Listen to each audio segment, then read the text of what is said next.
නමෝ තස් භගවතු අරහතු සම්මා සම්බුද්දස්ස නමෝ තස් භගවතු අරහතු සම්මා සම්බුද්දස්ස නමෝ තස් භගවතු අරහතු සම්මා සම්බුද්දස්ස.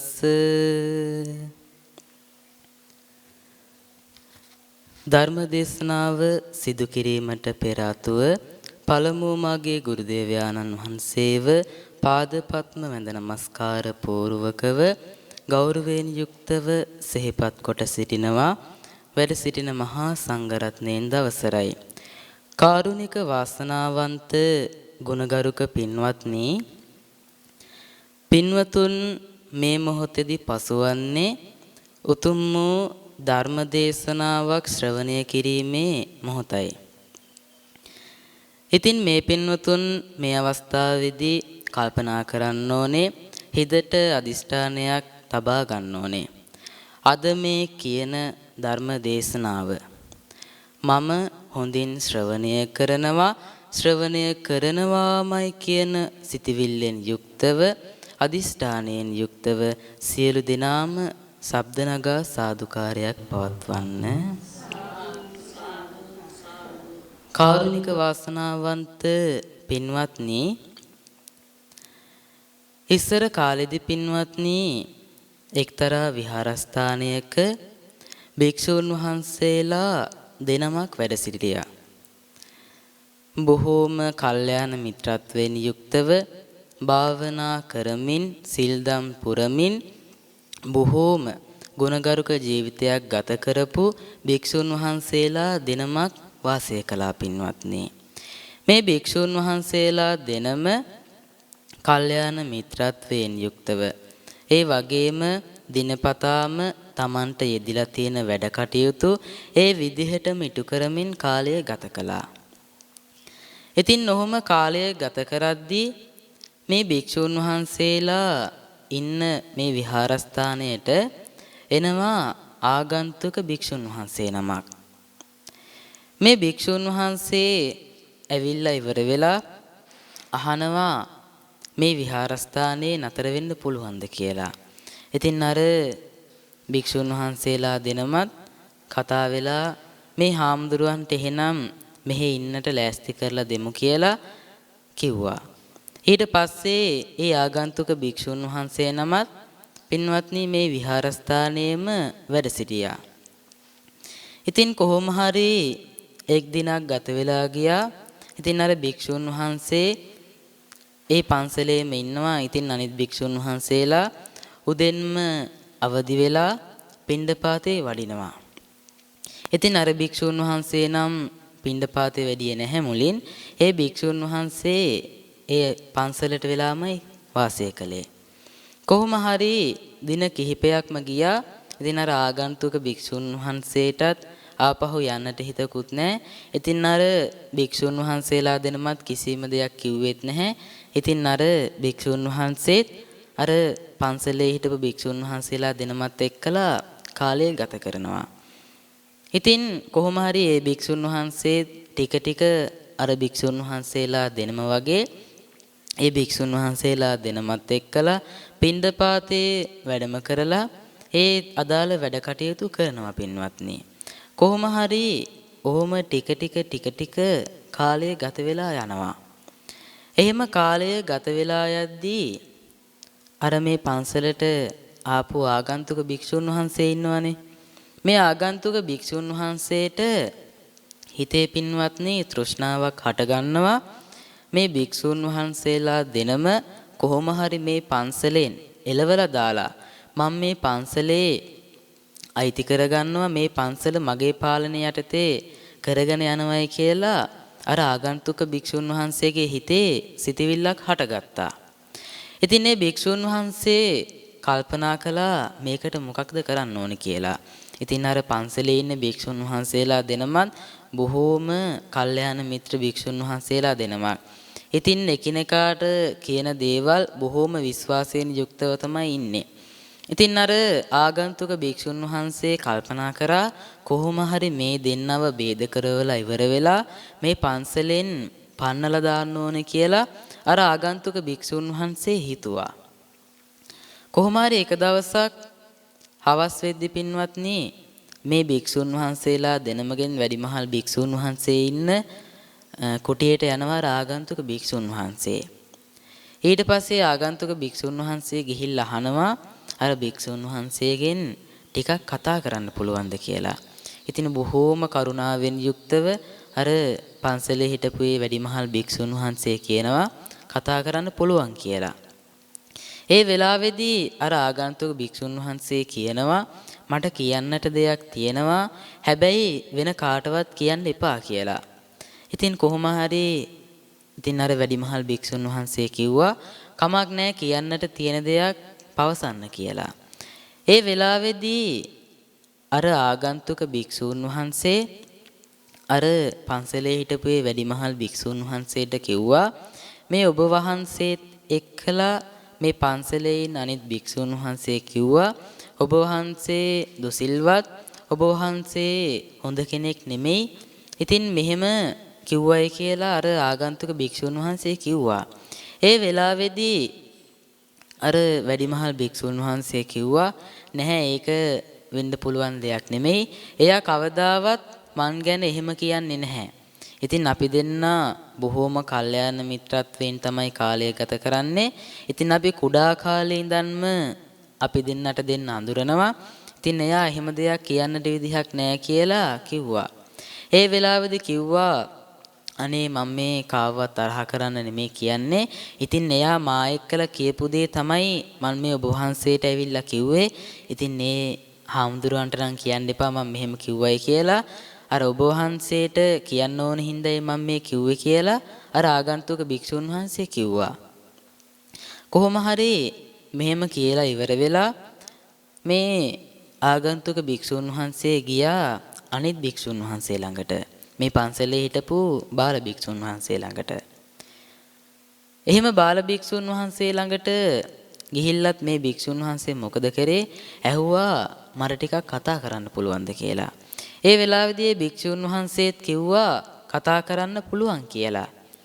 ඊට පස්සේ කතා කරන්න පුළුවන් කිව්වට පස්සේ ඒ ආගන්තුක භික්ෂුන් වහන්සේ අර බාල භික්ෂුන් වහන්සේ ළඟට ගිහිල්ලා ඉවර වෙලා කිව්වා මට කියන්නට දෙයක් තියෙනවා. හැබැයි ඔබ වහන්සේත් එක්කලා ඉන්න අනිත් භික්ෂුන් වහන්සේට අනිත් හාමුදුරන්ට නම් කියන්න එපා කියලා මේ හාමුදුරුවෝ කිව්වා. ඊට පස්සේ කිව්වා ඔබ වහන්සේත් එක්කලා ඉන්න වැඩිහිටි ස්වාමින් වහන්සේ වැඩිහිටි හාමුදුරුවෝ කිව්වා ඔබ වහන්සේ හොඳ කෙනෙක් නෙමෙයි. ඔබ වහන්සේව ආශ්‍රය කරන්න එපා. ඔබ වහන්සේ දුසිල්වත් කෙනෙක් කියලා කිව්වයි කියලා අර ආගන්තුක භික්ෂුන් වහන්සේ කිව්වා. ඒ වෙලාවේදී අර අනිත් ස්වාමින් වහන්සේ පන්සලේ හිටපු බාල ස්වාමින් වහන්සේ කිව්වා නෑ ඒක එහෙම වෙන්න බෑ.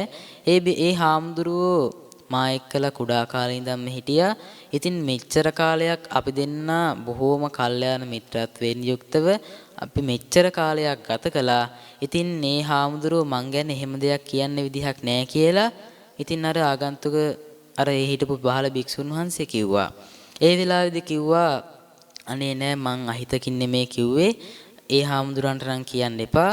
ඉතින් මට එහෙම දෙයක් කතා කරලා කිව්වා. ඉතින් ඒකයි මං ඔබ වහන්සේට කිව්වේ කියලා අර භික්ෂුන් වහන්සේ කිව්වා. කොහොම හරි ඔහොම දින කිහිපයක්ම මේ ආගන්තුක භික්ෂුන් වහන්සේ මේ වැඩේ කළා. ඊට පස්සේ කොහොම හරි ටික දවසක් යද්දි මේ භික්ෂුන් වහන්සේලා දෙනම කතා කරන්නවත් නැතුව හිටියා පින්වත්නි. ඉතින් අර හොඳට කල්යාණ මිත්‍රත්වයෙන් හිටපු භික්ෂුන් වහන්සේලා දෙනම අවසානයේට කතා කරන්නේ නැතුව මේ පන්සලේ හිටියා. ඉතින් ඊට පස්සේ මේ වැඩිමහල් භික්ෂුන් වහන්සේ කල්පනා කළා ඉතින් දැන් මට මේ මා එක්කලා මෙච්චර කාලයක් හිටපු මෙච්චර කාලයක් කල්යාණ මිත්‍රත්වයෙන් යුක්තව හිටපු මා එක්කලා සහෝදරයෙක් වගේ හිටපු මේ හාමුදුරුව මට මෙහෙම කිව්වනේ කියලා කල්පනා කරලා මෙයා එක්කලා තව එක දවසක්වත් ඉන්නේ නැහැ. මං හෙටම මේ පන්සල අතහැරලා දාලා යනවයි කියලා අර පන්සලේ හිටපු වැඩිමහල් භික්ෂුන් වහන්සේ කිව්වා හිතුවා. ඊට පස්සේ පින්වත්නි මේ පන්සලේ හිටපු බාල ස්වාමින් වහන්සේත් හිතුවා ඉතින් මෙච්චර කාලයක් බොහෝම කල්යාණ මිත්‍රත්වයෙන් යුක්තව මේ පන්සලේ කාලය ගත කළා.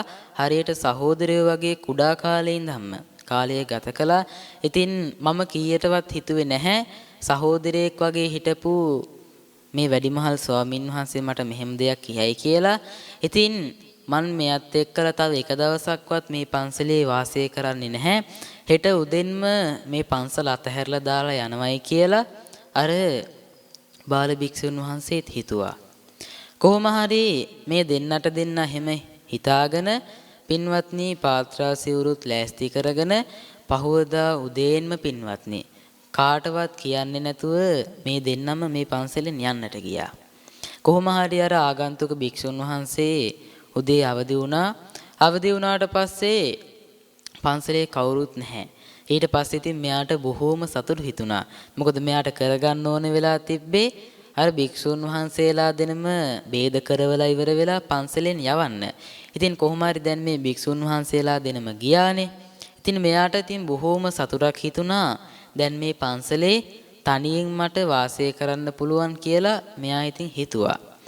කොහොම හරි අර එකට කල්යාණ මිත්‍රත්වයෙන් හිටපු භික්ෂුන් වහන්සේලා දෙනම පින්වත්නි දෙන්නට දෙන්න පින්වත්නි ආයෙ මුණ ගැහෙන්නේ නැති වෙන්න පින්වත්නි යන්නට ගියා. ඉතින් බොහෝම දුක් විඳිමින් ඒ කැලෑවල් වලින් ගමන් කරමින් පින්වත්නි කාලය ගත කරමින් ඒ භික්ෂුන් වහන්සේලා දෙනම පින්වත්නි හිටියා. කොහොම හරි එක දවසක් මේ පන්සලට ආවා මේ පන්සලේ දායක උපාසකයෙක්. ඊට පස්සේ උපාසක මහත්තයෙක් ඇවිල්ලා අර ආගන්තුක භික්ෂුන් වහන්සේගෙන් ඇහුවා දැන් දවස් කිහිපයකින්ම මේ විහාරස්ථානයේ වැඩ හිටපු භික්ෂුන් වහන්සේලා දෙනම නැහැ. ඉතින් ඒ දෙනම කොහෙද වැඩම කරේ කියලා ඇහුවා. ඒ වෙලාවේදී අර ආගන්තුක භික්ෂුන් වහන්සේ මොකද කළේ? ඒ භික්ෂුන් වහන්සේ කිව්වා ඒ භික්ෂුන් වහන්සේලා දෙනම දැන් දින කිහිපයක් වෙනවා මේ පන්සල දාලා ගිහිල්ලා. ඉතින් පහුගිය දවස් ටිකේම ඒ දෙන්නා බැනගන්නට යෙදුනා. ඉතින් එහෙම බැනගන්නට යෙදුන හින්දා ඒ දෙන්න තරහ වෙලා මේ පන්සල අතහැරලා දාලා ගියයි කියලා අර ආගන්තුක භික්ෂුන් වහන්සේ කිව්වා.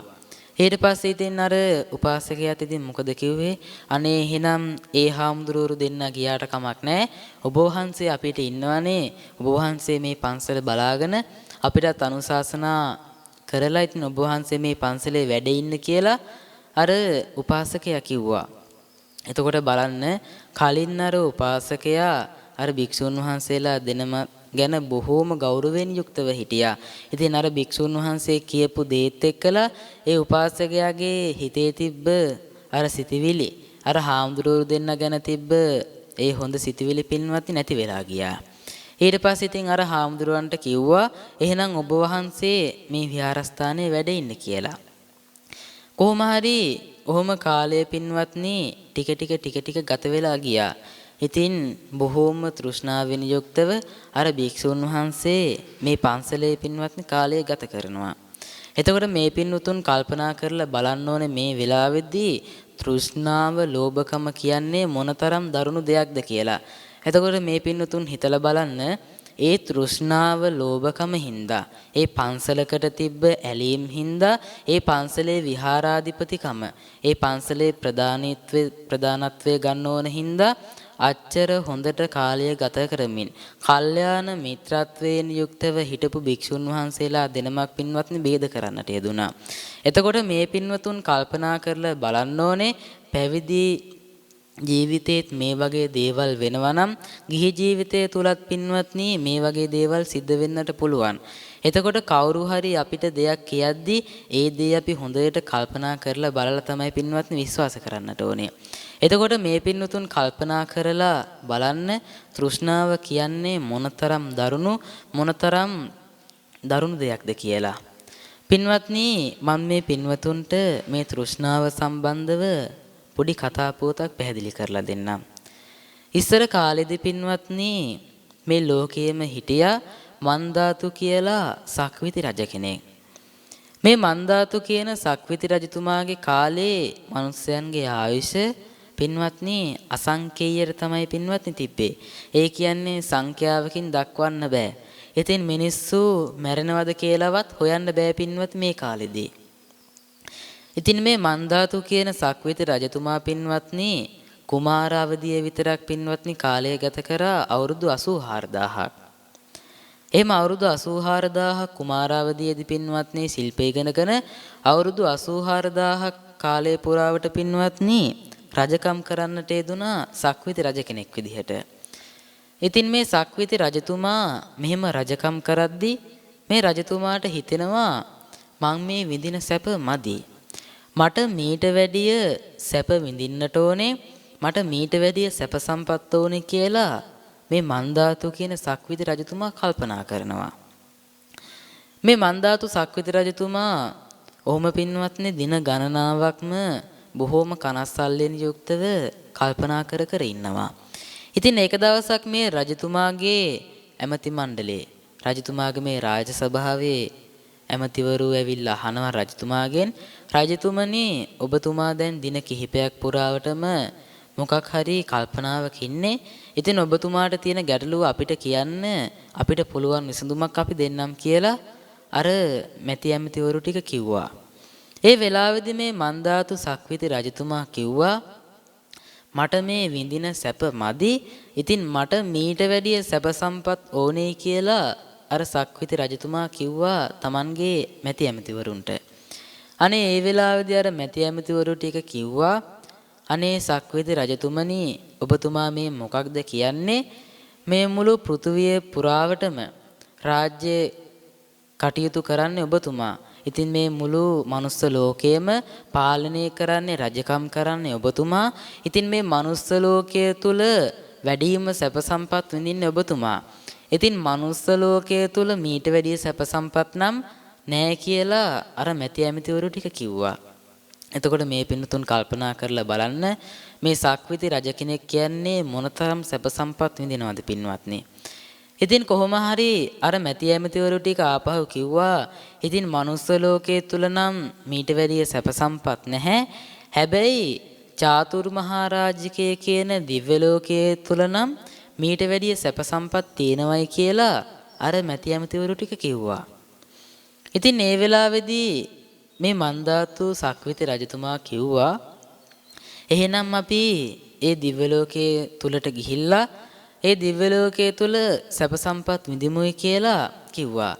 පින්වත්නි මේ සක්විති රජ කෙනෙක් හින්දා මේ සක්විති රජතුමාට තියෙනවා චක්‍ර රත්නයක්.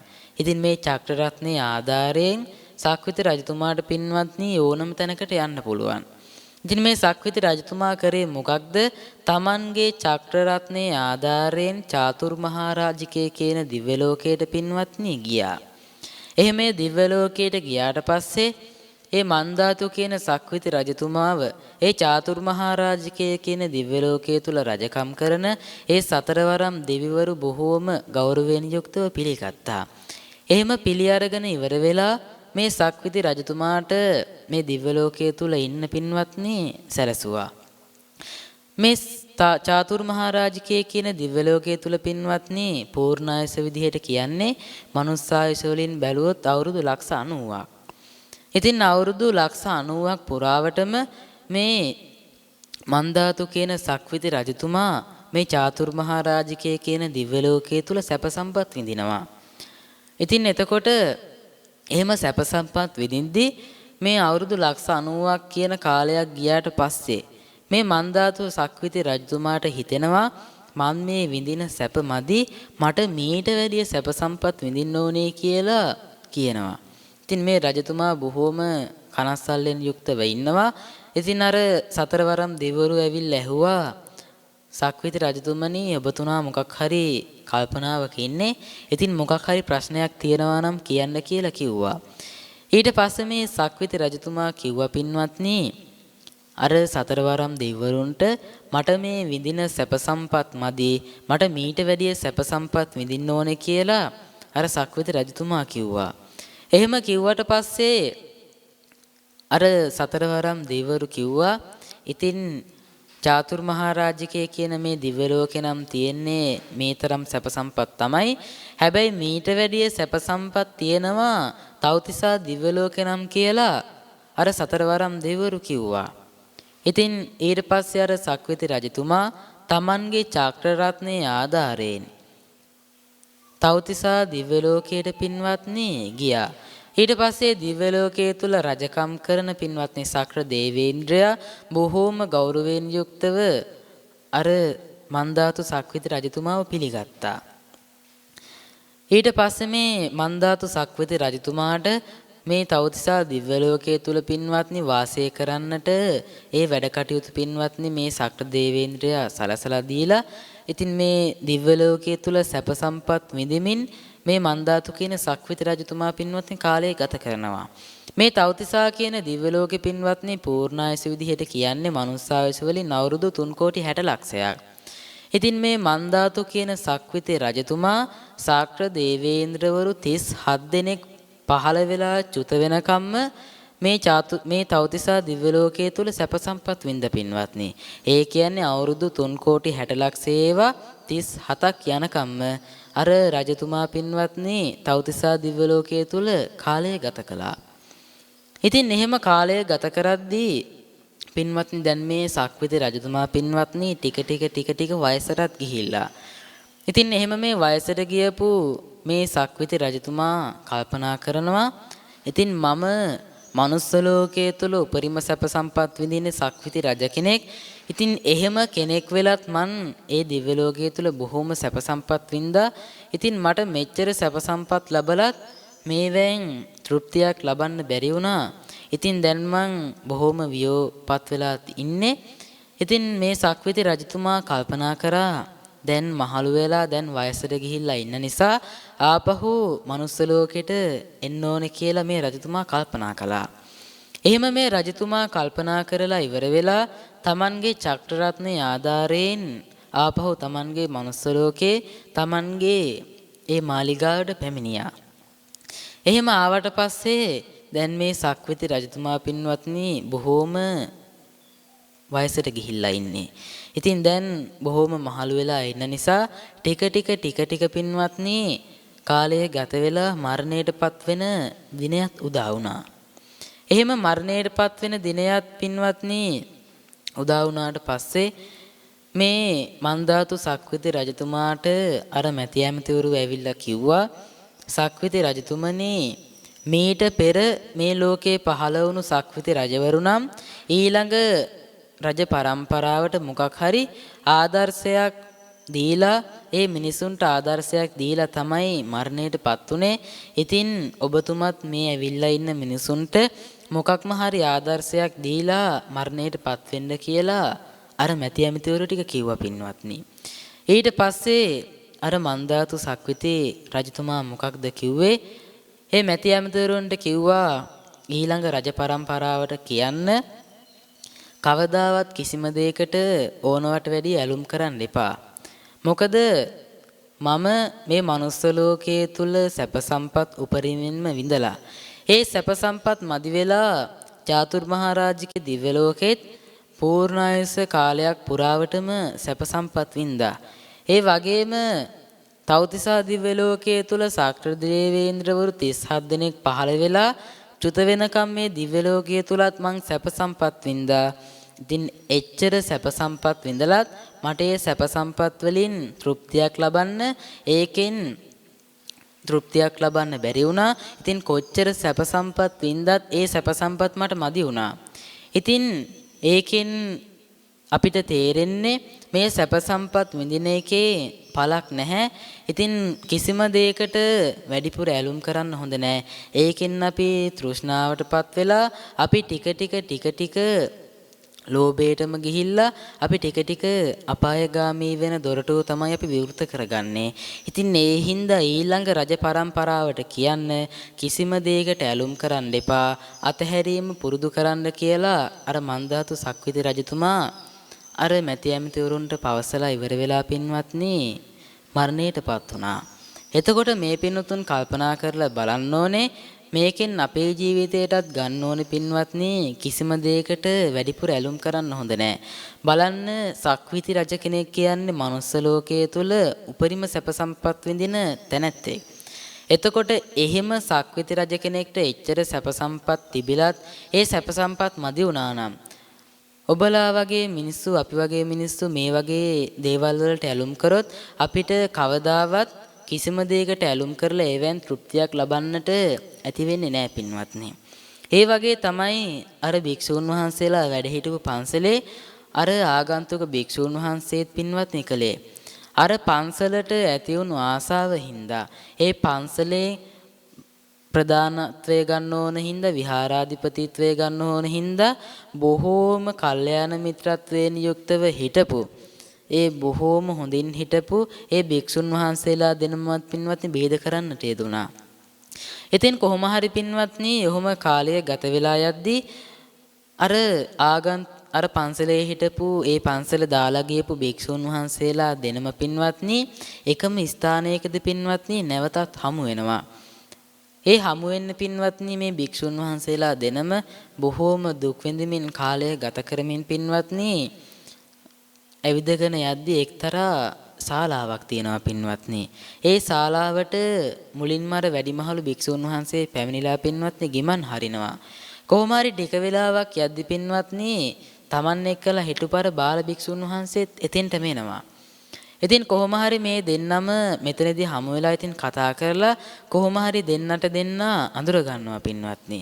එහෙම අඳුරගෙන ඉවර වෙලා ඉතින් අර වැඩිමහල් ස්වාමින් වහන්සේට ගිහිල්ලා අර බාල ස්වාමින් වහන්සේ කියනවා අනේ ඔබ වහන්සේ මට මෙහෙම දෙයක් කිව්වද කියලා. ඒ වෙලාවේදී කියනවා අනේ මම එහෙම දෙයක් කවදාවත් ඔයාට කියන්නේ නැහැ. අපි මෙච්චර කාලයක් සහෝදරයෝ වගේ කාලය ගත කරා බොහොම කල්යාණ මිත්‍රත්වයෙන්.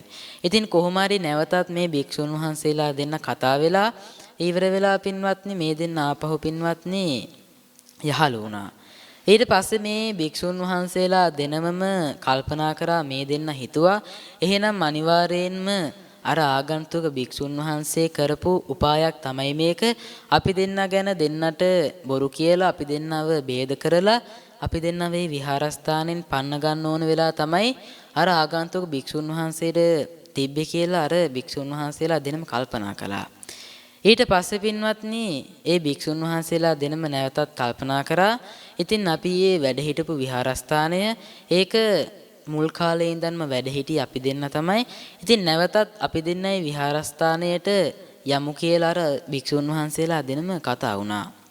එතකොට කල්පනා කරලා බලන්න පැවිදි ජීවිතය තුලත් පින්වත්නි මේ වගේ දේවල් සිද්ධ වෙනවා නම් ගිහි ජීවිතය තුල පින්වත්නි මේ වගේ දේවල් වෙන්න තියෙන ඉඩකඩ පින්වත්නි බොහෝම වැඩි.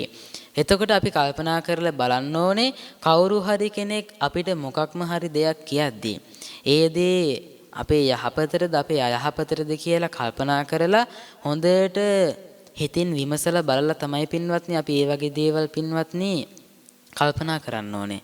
එතකොට අර භික්ෂුන් වහන්සේලා දෙනමටත් උනේ පින්වත්නි එහෙම හිතන්න ගියේ නෑ. ඒ දෙන්න හිතුවා එහෙනම් දෙන්නට දෙන්න බැනගත්ත තමයි කියලා. එහෙම කිව්වයි කියලා හිතලා පින්වත්නි විහාරස්ථානයෙන් යන්නට ගියා. ඊට පස්සේ නැවතත් මේ භික්ෂුන් වහන්සේලා දෙනම පින්වත්නි අර ශාලාවේදී හම්බ වෙලා නැවතත් තමන් වහන්සේලා දෙනම වැඩ හිටපු අර විහාරස්ථානයට පැමිණියා පින්වත්නි. ඒ විහාරස්ථානයට පැමිණියාට පස්සේ අර ආගන්තුක භික්ෂුන් වහන්සේට බොහෝම ලැජ්ජා හිතුණා. ඊට පස්සේ භික්ෂුන් වහන්සේට ලැජ්ජා හිතුණා මම කරේ බොහෝම පාප කර්මයක්. ඉතින් අච්චර හොඳට හිටපු භික්ෂුන් වහන්සේලා දෙනමක් ભેද කරන්නට යෙදුණා කියලා හිතලා ඉතින් මෙයා කල්පනා කළා ඉතින් මේ භික්ෂුන් වහන්සේලා දෙනමත් එක්කලා කාලය ගත කරන්න බෑ කියලා. හැබැයි පින්වත්නි අර භික්ෂුන් වහන්සේලා දෙන්නම හිටපු හාමුදුරුවන්ට කිසිම දෙයක් කියන්නට ගියේ නෑ. මොකද බොහෝම ගුණවත් බොහෝම සිල්වත් භික්ෂුන් වහන්සේලා දෙනමක් හින්දා. ඉතින් කොහොම හරි අවසානයේදී අර ආගන්තුක භික්ෂුන් වහන්සේ ඒ පන්සල අතහැරලා දාලා පින්වත්නි යන්නට ගියා. ඉතින් බලන්න බොහෝම තෘෂ්ණාවෙන්, ලෝභයෙන්, ద్వේෂයෙන්, මෝහයෙන් හිටපු හින්දා. එතකොට මේ පින්වතුන් කල්පනා කරලා බලන්න ඕනේ අපගේ හිතෙත් ඔබේ හිතෙත් උනත් පින්වත්නි, ලෝභය කියන, ద్వේෂය කියන ඒ අකුසල මූලයන් පින්වත්නි හටගත්තොත් අපිත් මොන වගේ දේවල් කරයිද කියලා පින්වත්නි හිතා ගන්නට බෑ. ඒ හින්දා අපි නිතරම කරන්න ඕනේ පින්වත්නි මේ ලෝභය, ద్వේෂය, මෝහය කියන අකුසල මූලයන් යටපත් කරලා අලෝභය, අද්වේෂය, අමෝහය කියන කුසල මූලයන්ම තමයි අපි නිතරම පින්වත්නි උපදවන්නට ඕනේ. එතකොට මේ පින්තුන් කල්පනා කරලා බලන්න ඕනේ අපේ හිතෙත් මේ ලෝභය, ద్వේෂය, මෝහය කියන අකුසල මූලයන් තියෙනවද කියලා. එතකොට අර ලෝභය කියන අකුසල මූලය තිබ්බ හින්දා අර මන්දාතු කියන සක්විති රජතුමාට කොච්චර සැප සම්පත් වින්දත් පින්වත්නි ඒ සැප සම්පත් වලින් තෘප්තියක් ලබන්නට බැරි වුණා. එතකොට අපි කල්පනා කරලා බලන්න ඕනේ ලෝභය කියන අකුසල මූලය මොනතරම් බරපතලයිද කියලා. එතකොට අර භික්ෂුන් වහන්සේටත් උනේ ඒ ලෝභය කියන ඒ අකුසල මූලය හිතේ හටගත්ත හින්දා අර කල්යාණ මිත්‍රත්වයෙන් යුක්තව හිටපු භික්ෂුන් වහන්සේලා දෙනමක් පින්වත්නි ભેද කරන්නට පවා යෙදුනා.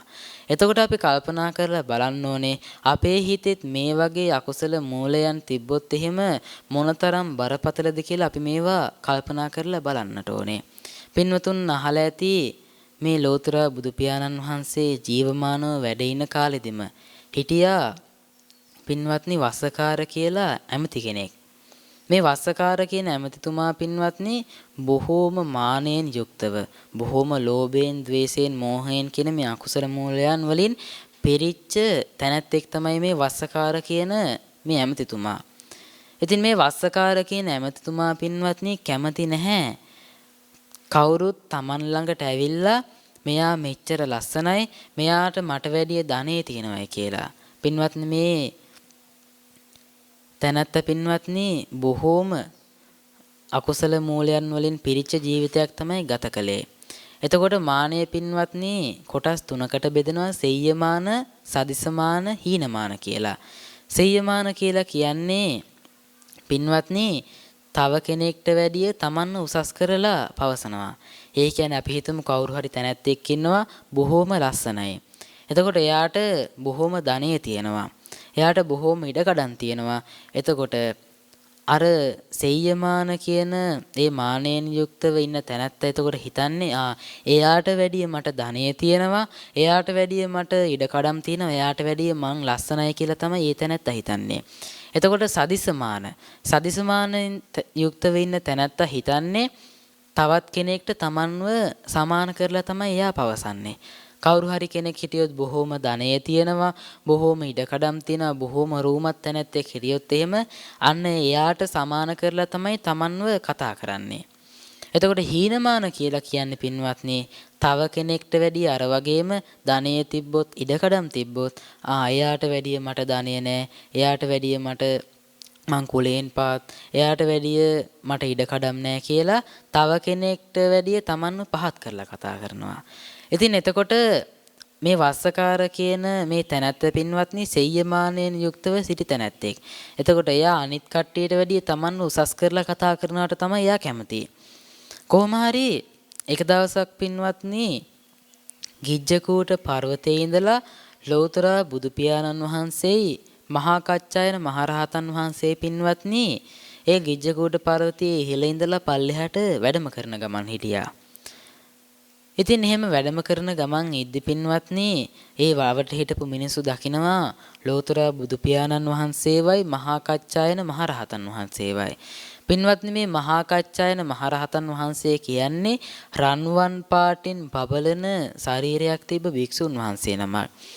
ඉතින් අර අවට හිටපු මිනිස්සු දකිනවා මේ මහා කච්චායන මහරහතන් වහන්සේ බොහෝම ලස්සනයි රන්වන් පාටින් බබලන සිරුරක් තමයි තියෙන්නේ කියලා මිනිස්සු ඉතින් කතා වෙනවා. මෙහෙම කතා වෙනවා ඇහෙනවා ඒක රාජපුරුෂයෙක්ට. ඒ රාජපුරුෂයා ගිහිල්ලා ඉවර වෙලා අර වස්සකාර කියන ඇමතිතුමාට ගිහිල්ලා කියනවා වස්සකාර ඇමතිතුමනි අර ගිජ්ජකූට පර්වතයේ උඩ ඉඳලා ලෞතර බුදු පියාණන් වහන්සේ මහා කච්චායන මහරහතන් වහන්සේ වැඩම කරනවා.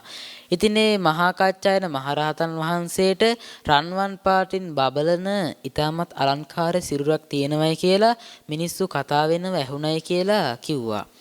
ඉතින් මේ වස්සකාර කියන ඇමතිතුමාත් ඉතින් අපි ගිහිල්ලාම බලමුකෝ කියලා ගියා. ගියාට පස්සේ දැක්කා ලෞතර බුදු පියාණන් වහන්සේ මහා කච්චායන මහරහතන් වහන්සේ ගිජ්ජකූට පර්වතයේ ඉහළ ඉඳලා පල්ලෙහාට වැඩම කරන ගමන් ඉන්නවා දැක්ක පින්වත්නි.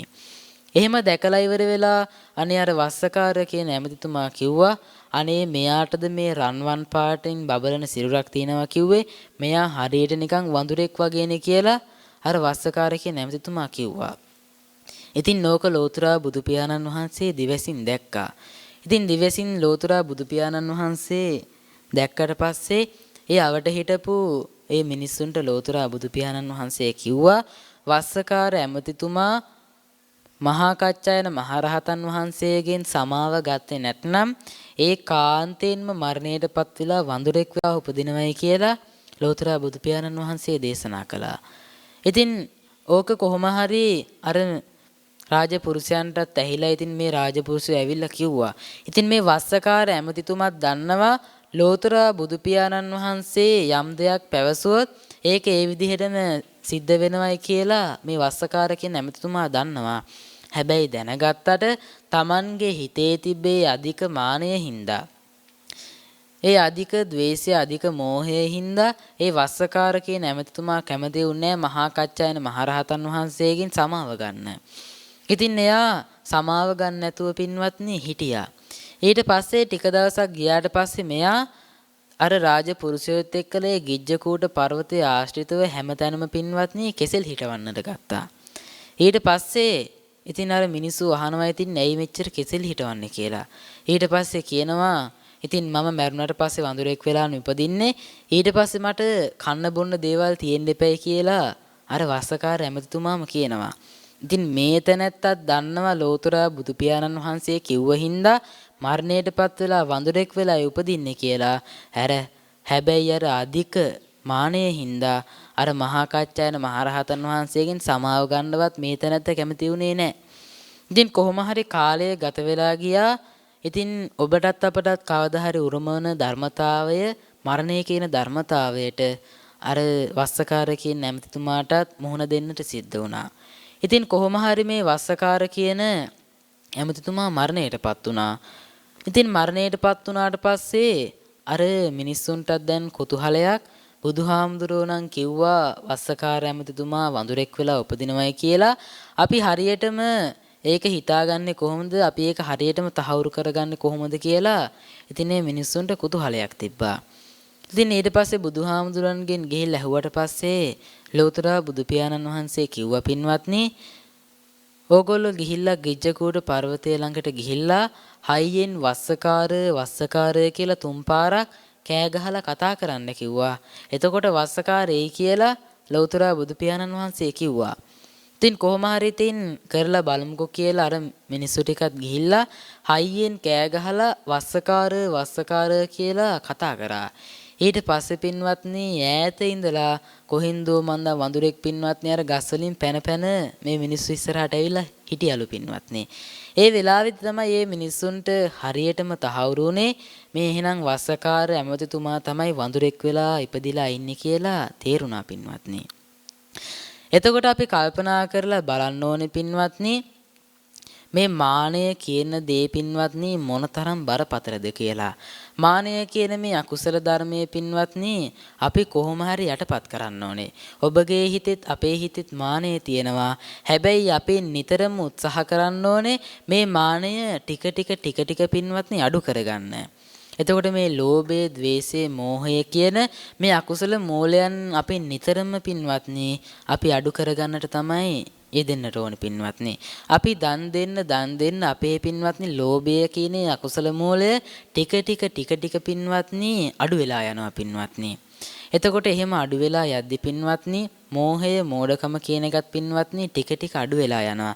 ඒ වගේම द्वේෂය කියන අකුසල මූලයත් පින්වත්නි ටික අඩු වෙලා යනවා. ඉතින් අපි නිතරම කල්පනා කරන්න ඕනේ, අපි නිතරම උත්සාහ කරන්න ඕනේ ලෝතර බුදු පියාණන් වහන්සේ දේශනා කරපු මේ ධර්ම මාර්ගයේ ගමන් කරන්නම තමයි අපි නිතරම උත්සාහ කරන්න ඕනේ.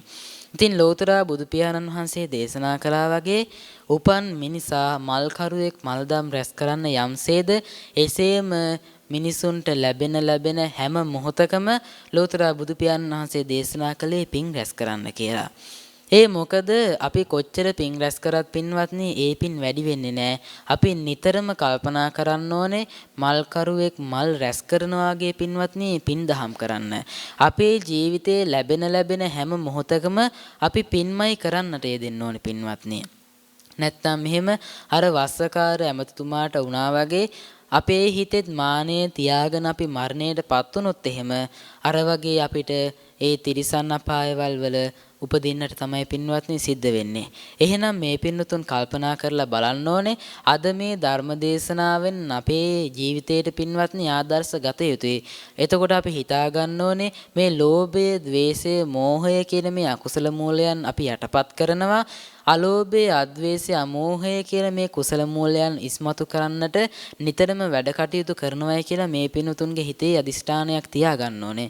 ඒ වගේම මේ මානය කියන මේ බරපතල අකුසල ධර්මය අපේ හිතෙන් ටික පින්වත්නි නැති කරලා දාන්නට අපි යෙදෙන්න ඕනේ පින්වත්නි. එතකොට නැත්නම් අපේ ජීවිතේ අපි මේ අකුසල මූලයන් වලින්ම අපි ජීවිතය ගත කරොත් අපිටත් කවදා හරි වෙන්නේ අර වස්සකාර ඇමතිතුමාට උනා වගේ පින්වත්නි අපායවල වල ගිහිල්ලා උප්පත්තිය ලබන්න. එහෙනම් මේ පින්වතුන් කල්පනා කරලා බලන්න මේ පින්වතුන් අද දිනේදී බොහෝම ශ්‍රද්ධාවෙන් යුක්තව ගෞරවයෙන් යුක්තව මේ ධර්ම දේශනාව සිද්ධ කරන්නට යෙදුනා. ඉතින් බොහෝම ශ්‍රද්ධාවෙන් යුක්තව ගෞරවයෙන් යුක්තව මේ ධර්ම දේශනාව මේ පින්වතුන් ශ්‍රවණය කළා. ඉතින් අද දිනේදී මේ ධර්ම දේශනාවේ දායකත්වය දරන්නේ සදැහැති දායකත්වය දරන්නේ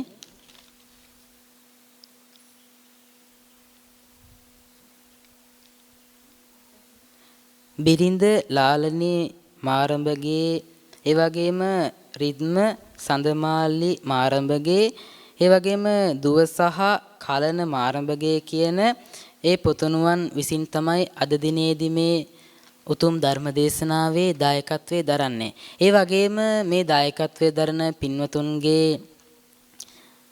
පින්වතුන් අද දිනේදී ඒ පින්වතුන්ගේ හිතේ තියෙන්නේ 2020 මාර්තු 10 වෙනි දින අභාව ප්‍රාප්ත වූ ඩයනිස් මාරඹගේ මහතාට පින් අනුමෝදන් කිරීමටත් ඒ වගේම 2020 සැප්තැම්බර් 16 වෙනි දින මේ පරිලෝකයන්ට යෙදුණා වූ පොඩිහාමිනේ මෑණියන්ටත් 2020 නොවැම්බර් 20 වෙනි දින මේ පරිලෝකයන්ට යෙදුණා වූ සොහොයුරිය පියසීලී මහත්මියටත් ඒ වගේම 1982 මියගිය කේ.එම්. හෙන්රිත් පියාණන්ට ඒ වගේම කේ.එම්. මෙන්ඩිස් මෙතියස් මාරඹගේ එමලි හාමිනේ මාපිය දෙපළටත් සිරිසේම සෙනරත් කියන ඒ පියාණන්ටත් ඒ වගේම ධර්මසිරි වීරකෝන් ජයශේකර දිසානායක සහෝදරයන්ටත් හේමශාන් පුතාටත් පින් අනුමෝදන් කිරීම තමයි මේ පින්වතුන්ගේ හිතේ තියෙන්නේ. ඒ වගේම ඊට අමතරව අපවත් වී වදාළ සුපින්වත් සංඝයා වහන්සේලාට පින් අනුමෝදන් කිරීමට රටදය වෙනුවෙන් මියගිය රණවිරුවන්ට පින් අනුමෝදන් කිරීමටත් ඒ වගේම පින් කැමති සියලුම දෙවි දේවතාවුන් වහන්සේලාට මේ පින් අනුමෝදන් කිරීමටත් ඒ වගේම දේශකයන් වහන්සේට මේ පින් අනුමෝදන් කිරීම යන මේ කරුණු තමයි අද දිනේදී මේ පින්වතුන්ගේ සිත්වල තිබෙන්නේ. එහෙනම් මේ පින්වතුන් රැස් කරගත්තා වූ අනන්ත අප්‍රමාණ මහා පුණ්‍ය සම්භාරය මේ පින්වතුන් නමින් මේ පරිලෝකයන්ට යෙදුණා වූ ඒ වගේම නම් වශයෙන් සඳහන් කළ නොකළ සියලුම දෙනාට මේ පින් අනුමෝදන් වේවා. අභව්‍ය ස්ථානයක පිදැත්නම් ඒන් අත මිදේවා. සපවත් ස්ථානයකටම පැමිණේවා. සපවත් ස්ථානයක පිදියත්නම් ඒ සපතවතවත් වඩා වර්ධනය කරගනිත්වා. මේ පින් බලයෙන් උතුම් වූ චතුරාර්ය සත්‍ය ධර්ම අවබෝධයෙන්ම නිවී සැනසෙන්නට ඒ සියලුම මළගිය ඥාතීන්ටද මේ පින් ඒකාන්තයෙන්ම අනුමෝදන් වේවා කියලා සාදුකාරයක් පවත්වන්න. ඒ වගේම ඔබෙන් අපින් මිය පරලොවයන්ට යෙදුණා වූ යම් කිසි මළගිය ඥාතින්වරයෙක් ඇතනම් ඒ ඇත්තන්ටත් මේ පින් අනුමෝදන් වේවා. මේ පින් බලයෙන් උතුම් වූ ධර්මාවබෝධයම ලබා ගනිත්වා කියලා සාදුකාරයක් පවත්වන්න. ඔබෙන් අපෙන් පින් බලාපොරොත්තු වන්නා වූ අය නායක දෙවියන් ඇතුළු ආකාසස්ත භූමස්ත දිවමේ නාග දිවමේ ගරුඬ දෙවි දේවතාවුන් වහන්සේලාටද මේ පින් අනුමෝදන් වේවා. දෙවියනි සතුරු සිතින් මේ පින් ලබාගෙන මේ පින්වතුන්ටද මේ පින් ආශිර්වාද කරනු ලබත්වා සුරකිනු ලබත්වා පතන්නා උතුම් බෝධියකින් උතුම් වූ නිවනින්ම නිවී සැනසෙන්නට දෙවියන්ටද මේ පින් ඒකාන්තයෙන්ම අනුමෝදන් වේවා කියලා සාදුකාරයක් පවත්වන්න. ඒ වගේම මේ පින්වතුනුත් මේ පින්වතුන්ගේ නිවෙස්වල සිටිනා වූ සියලුම දෙනාටත් මේ පින් අනුමෝදන් වේවා. ආයුෂයෙන් වර්ණයෙන් සැපයෙන් බලයෙන් ප්‍රඥාවෙන්ම වැඩෙත්වා. ජීවිතයට සිත සාන්තිය සෞභාග්‍ය චිර ජීවනයේ මුදා වේවා. සිත්වල තිබෙනා වූ සියලුම යහපත් බලාපොරොත්තු වන්නේ කාන්තින් මිටු වේවා. පතන්නා උතුම් බෝධියකින් උතුම් වූ නිවනින්ම නිවී සැනසෙන්නට මේ පින්වතුන්ටද මේ පින් ඒකාන්තයෙන් අනුමෝදන් වේවා කියලා සාදුකාරයක් පවත්වන්න.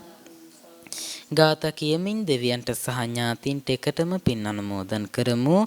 ආකාසට්ටා ච බුම්මට්ටා දේවා නාග මහින්దికා පුඤ්ඤන්තං අනුමෝදිත්වා චිරන් රක්ඛන්තු ශාසනං චිරන් රක්ඛන්තු දේශනං චිරන් රක්ඛන්තු මං පරම් ඉදං මේ ඥාතිනං හෝතු සුඛිතා හොන්තු ඥාතයෝ ඉදං මේ ඥාතිනං හෝතු සුඛිතා හොන්තු ඥාතයෝ ඉදං මේ ඥාතිනං හෝතු සුඛිතා හොන්තු ඥාතයෝ ඉමිනා පුඤ්ඤ කම්මේන මාමේ බාල සමාගමෝ සතං සමාගමෝ හෝතු යාව නිබ්බාන පන්තියා ඉදං මේ පුඤ්ඤ කම්මං ආසවක්ඛ්‍යා වහං හෝතු සම්බ දුක්ඛ